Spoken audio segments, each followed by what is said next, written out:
Welcome. We created an ESL program that we're really proud of, and I want to show you a little bit about it today. First, we have 24 lessons. You can see them here.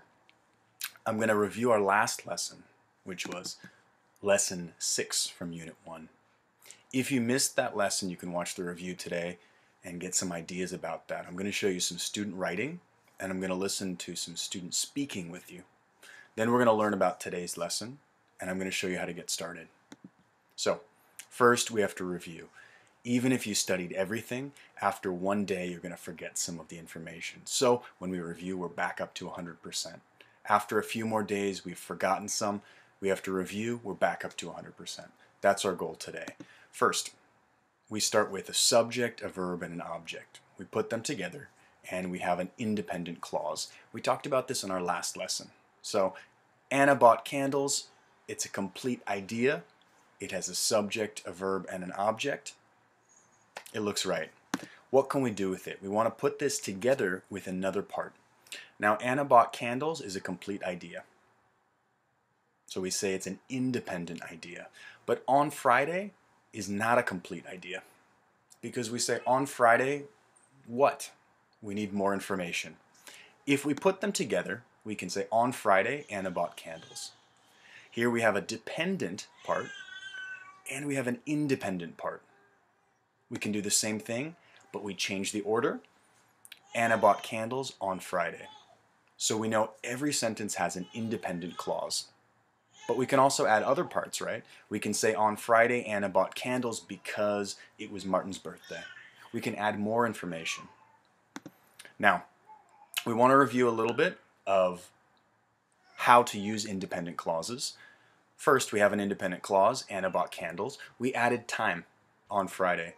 But if we want to add another sentence, we need this period, right? We can add another sentence, it was Martin's birthday, period. So we use periods to connect sentences. And in our last lesson, we talked about how to pause between sentences, right? So we say, on Friday, Anna bought candles. It was Martin's birthday. We have a full stop between those sentences.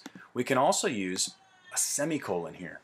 We often use a semicolon when we want to show a connected idea. So, on Friday, Anna bought candles.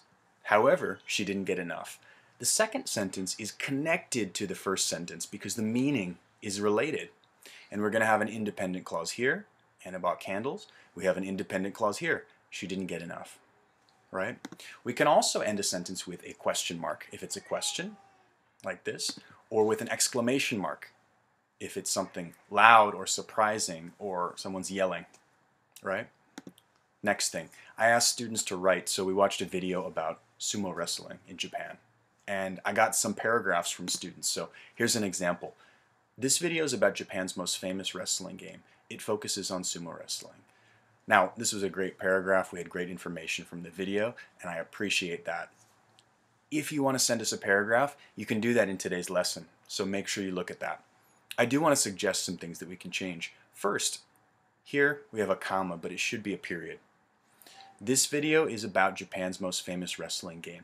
That's a complete idea, so we say it's an independent clause. Because it's an independent clause, we can end it here with a period. Then we say it focuses, we have a subject and a verb, preposition, sumo wrestling is the object. So, we have a totally separate sentence here, which can be complete. And when it's complete, we say it's independent. So we have to separate those two sentences. Today I want to keep going. We're going to talk about our speaking. In our last lesson, students looked at this image. It was a picture of a bedroom. And students recorded their voices. So you can do that in today's lesson. Here was a great example. I want to listen to that example with you. And this is winter time, so you can see through the window.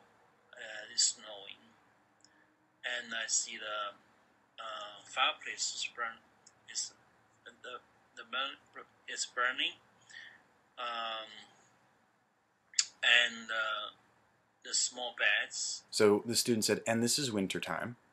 Now here we have a subject, a verb, and a subject complement. It's a complete idea. This is winter time. And we had, so I can see through the window. That shows a result, right? But then again, we had subject, verb, right? And then we had and subject, verb. So in this speaking, the student used and a lot. Instead of doing that, I want to suggest using a period or a semicolon, like we learned in our last lesson. So, take out a word like and, say this is winter time, so I can see through the window. Period. It's snowing, and I see the fireplace is burning. Period. We don't want to use words like when we're speaking. It's a small thing, but we can improve that by practicing a lot.